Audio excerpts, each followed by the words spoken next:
দিল রে, দিল দিল দিল, রাজশাহী রে ভরে দিল।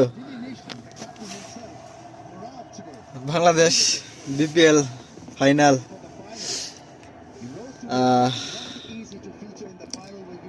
ফাইনালটা ফাইনালের মতো হইল না, ওইরকম মজা হয় নাই, কিন্তু হ্যাঁ ভাল লাগছে।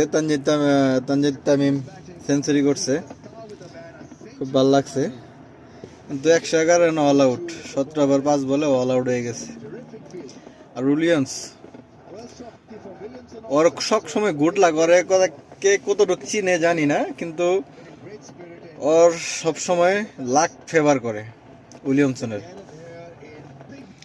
তো ফাইনালি বিপিএল ফাইনাল শেষ হয়ে গেল, উইন করলো চিটাগাং কিংস।